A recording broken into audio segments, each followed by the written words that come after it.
name is Kieran McManus. I'm a partner in PwC Brazil, focused in capital markets, and I'm here today to talk about investing in Brazil. With me is Alexandre. Alexandre, do you want to present yourself? Thank you very much, Kieran. I'm really pleased with your invitation to be here. Today, I'm leading Kroll's corporate finance team in Latin America, basically focused on buy-side and sell-side M&A advisory role. We advise international clients investing in the region, but also Brazilian family-owned companies looking for access to capital and expansion.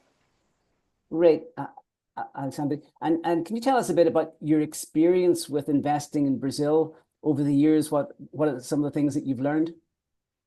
Definitely, Kieran.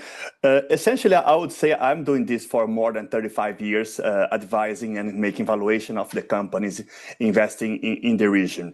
I would say we have seen definitely a maturity coming to the Brazilian and the Latin America market, of course, with strategic and financial sponsors investing in the region, of course, facing challenges that we have in each country that form Latin America, and particularly Brazil, but all the time leveraging from international experiences, from gains of productivity and leverage on the operations itself. What we definitely see is that the region has a potential to growth, has a solid basis for expansions, and all the international knowledge that investors bring to Brazil, and also the opportunities to have access to funds are bringing opportunities for the country. So there's a combined benefit, right, for investors, the society, and the country. Great. And can you tell us, why do you think Brazil is an important option for US investors? Definitely. I would say, Kieran, let's start thinking about how much important are the US investors in the Brazilian M&A context, right? 35% of the M&A activity of foreign investors done in Brazil come from the US. The second region is the European one, around with 33%. So the US investors are very relevant, not from a commercial partnership, but also from M&A activity and investments in the region.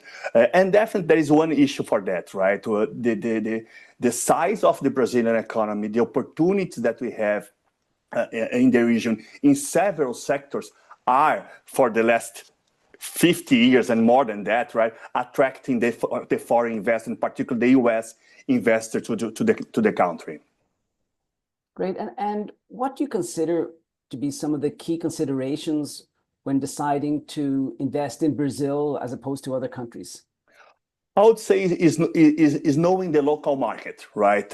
We here in Brazil say all the time that for doing business in Brazil, you have to be present in Brazil, right? So regulation is quite specific. The tax structure is quite specific, and we are running this year and in the next 6 years on a tax reform that's quite relevant. The social aspects are quite relevant. We have a country, the size of the country, so being present in the countries is very relevant, and the local knowledge is quite relevant. That's one of the reasons why you see most part of the M&A activities are partnerships and eventually not acquisition of 100% of the company, right? Because the local entrepreneur or the local company and the knowledge that the companies have here team up with the foreign investor. We have to have in mind that Brazil is a country with a high interest rates, so the private investors is relevant for growing of the country. And then the partnership with foreign investors and foreign in money, I would say, Richard, Kieran, is important for the country. And what is some of the principal risks that you see with investing in Brazil, and how are they normally dealt with by the investors? That's a very good question, Kieran. I would say, and going back to my previous point about knowing Brazil, right? The tax aspects in the country are quite relevant. So knowing which one are the impacts of this on revenues, on the social charges, and how this can affect a transaction, right? And the future of the investment in the country is quite relevant.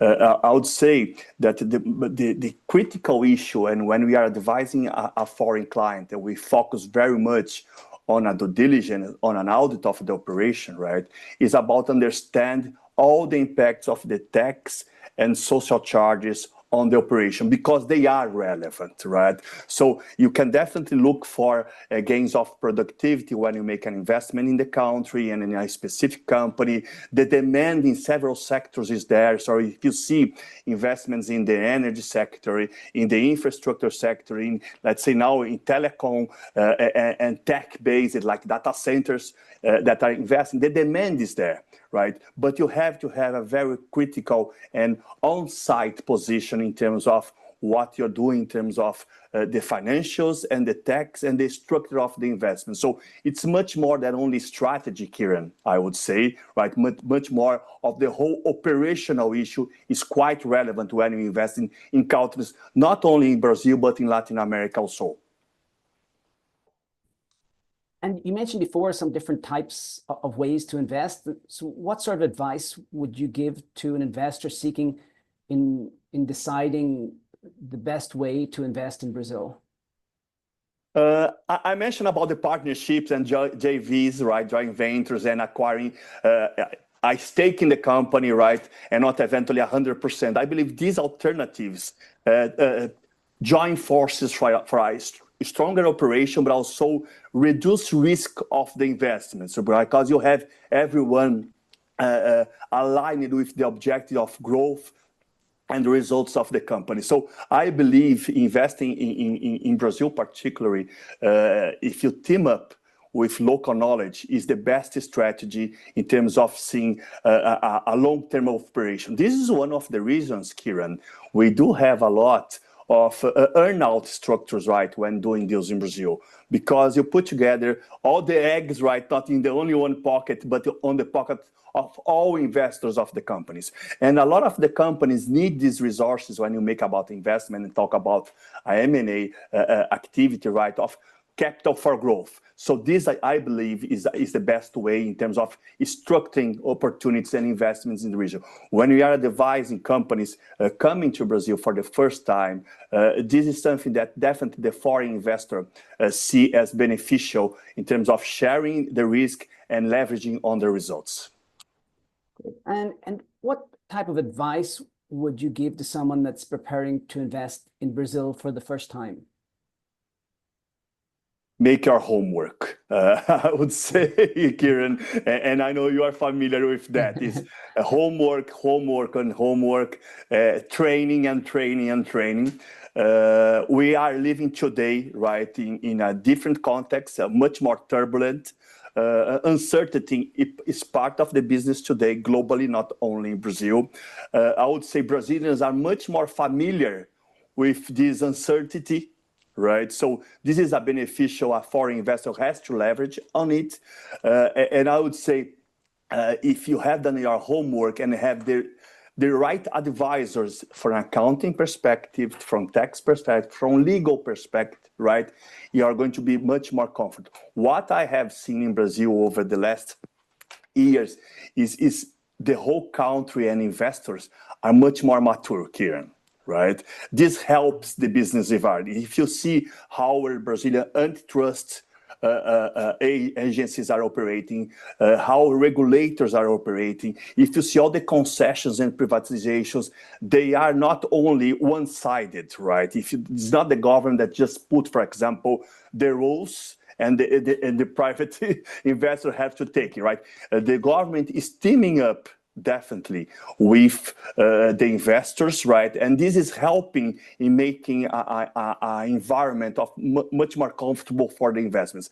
If you see Brazil today, up to September in terms of M&A activity, we are keeping the same level of activity.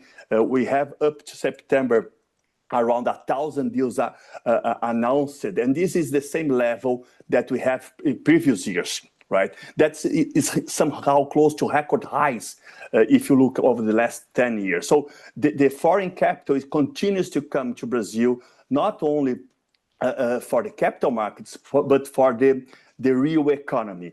You have to have in mind that capital markets, we have not had any IPO over the last 3 years, but we continue to have increased activity in terms of direct investments in the country. And finally, Alexandre, can you tell us if you have any final recommendations for someone who's, thinking of investing in Brazil, like for potential investors, and who are considering maybe different alternatives of countries and different ways of investing? Yeah, I would say, Kieran, diversification is a must, right, for any investor, right? And if you look at the Brazilian real economy, there is a demand for investments in terms of capital and for foreign capital that costs less than Brazil. We do have a currency that's today at a fair valuation in terms of exchange rate, I would say. And the potential for growth is still here. We do have a country with more than 200 million potential consumers, right? And that's where in all the sectors, right, you see potential. If you look particularly at field, let's say I mentioned about data centers, right? There's a strong regulation that the government is putting in place to make it more comfortable, right, and more regulated and more predictable. So Brazil today is much more predictable than it was 15 or 20 years ago. And we live today in a global world that's much less predictable. So I would say on putting in comparison, right, the environment in Brazil today for investments is something that for someone that lives here, know how to invest here, do M&A here, is something much more predictable. And this is, Kieran, what the investors want, right?